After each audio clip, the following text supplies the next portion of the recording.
Chapter 4. The All.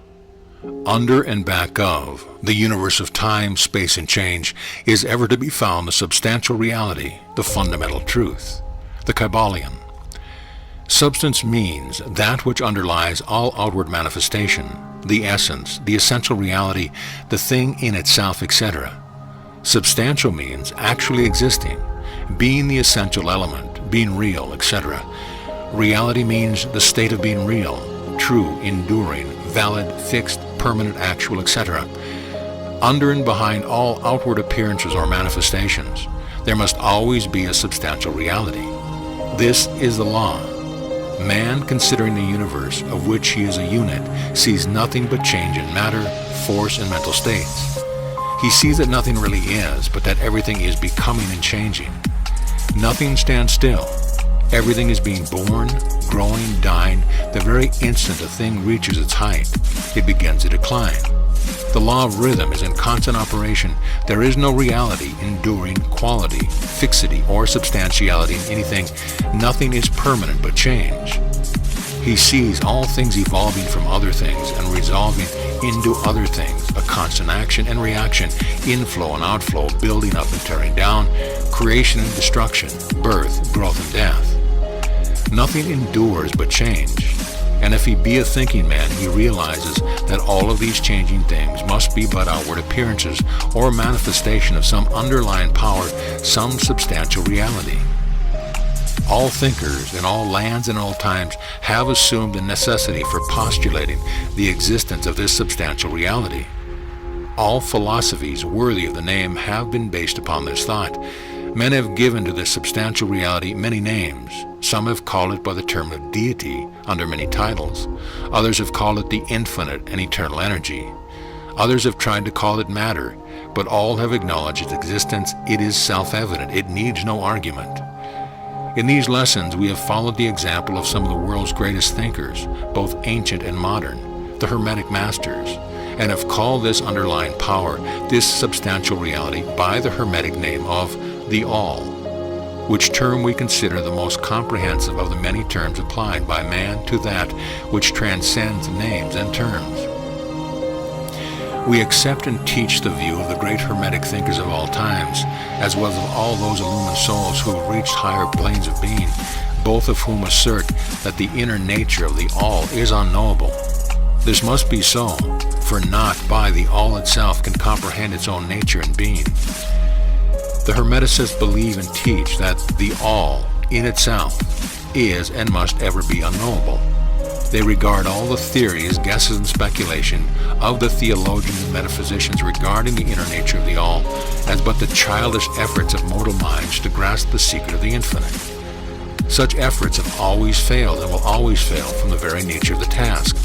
One pursuing such inquiries travels around and around in the labyrinth of thought until he is lost to all sane reasoning, action, or conduct, and is utterly unfitted for the work of life. He is like the squirrel which frenetically runs around and around the circling treadmill, all in his cage, traveling ever and yet reaching nowhere. At the end, a prisoner still and standing just where he started.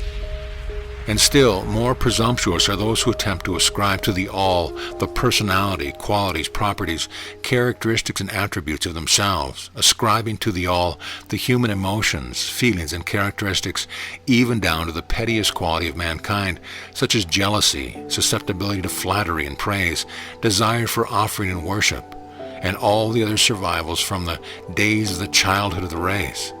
Such ideas are not worthy of grown men and women, and are rapidly being discarded. At this point, it may be proper for me to state that we make a distinction between religion and theology, between philosophy and metaphysics. Religion to us means that intuitional realization of the existence of the All and one's relationship to it, while theology means the attempt of man to ascribe personality, qualities, and characteristics to it. Their theories regarding its affairs, wills, desire, plans, and designs, and their assumptions of the office of middlemen between the All and the people.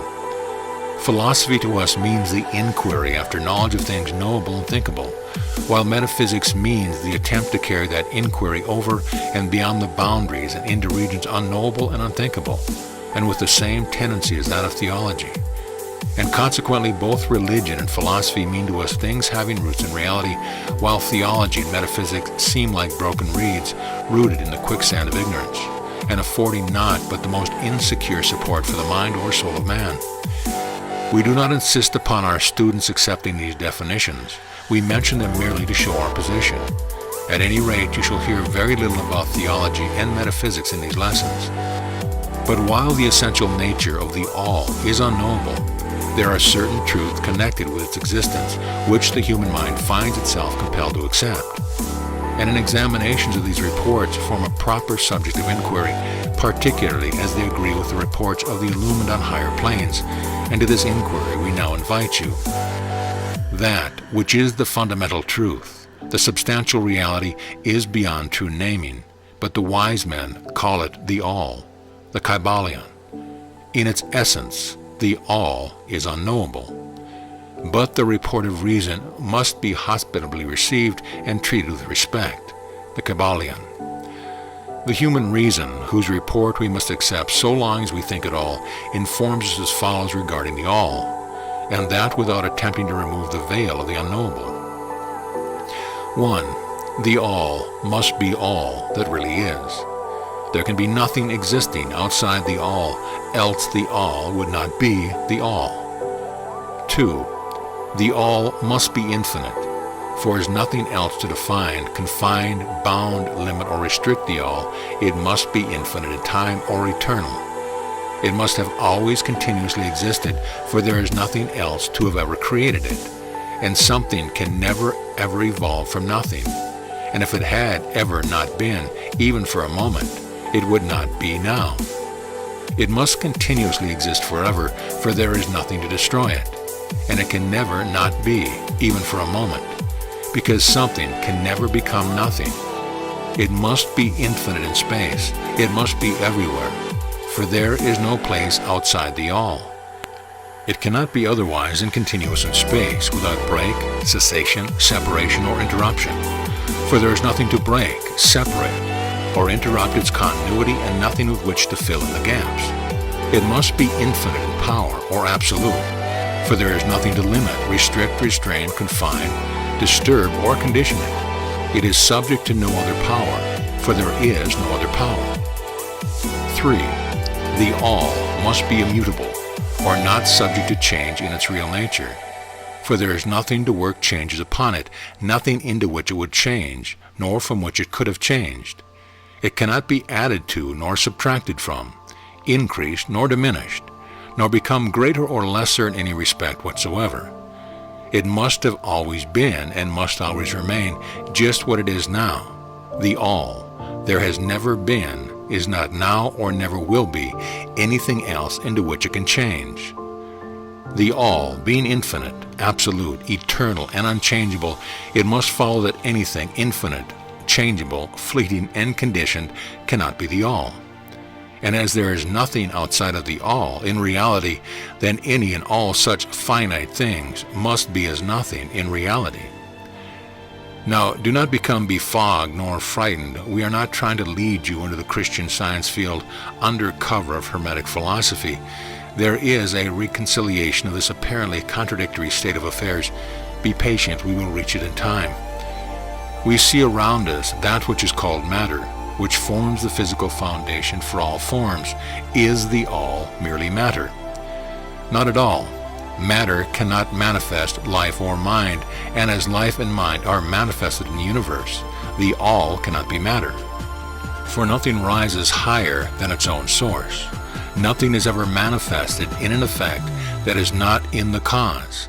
Nothing is evolved as the consequent that is not involved as an antecedent. And then modern science informs us that there is really no such thing as matter. That what we call matter is merely interrupted energy or force, that is, energy or force at a low rate of vibration. As a recent writer has said, matter has melted into mystery. Even material science has abandoned the theory of matter and now rests on the basis of energy. Then is the all mere energy or force? Not energy or force as the materialists use the term, for their energy and force are blind, mechanical things, devoid of life or mind. Life and mind can never evolve from blind energy or force, for the reason given a moment ago. Nothing can rise higher than its source. Nothing is evolved unless it is involved. Nothing manifests in the effect unless it is in the cause. And so the all cannot be mere energy or force, for if it were, then there would be no such thing as life and mind in existence. And we know better than that, for we are alive and using mind to consider this very question, and so are those who claim that energy or force is everything. What is there then higher than matter or energy that we know to be existent in the universe?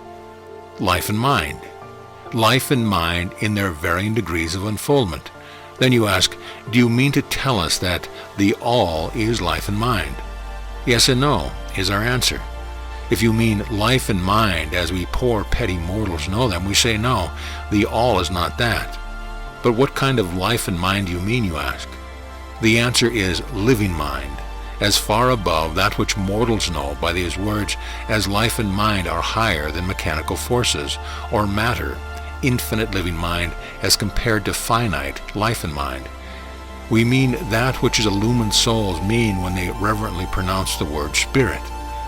The all is infinite living mind, the illumined call it spirit. End of lesson.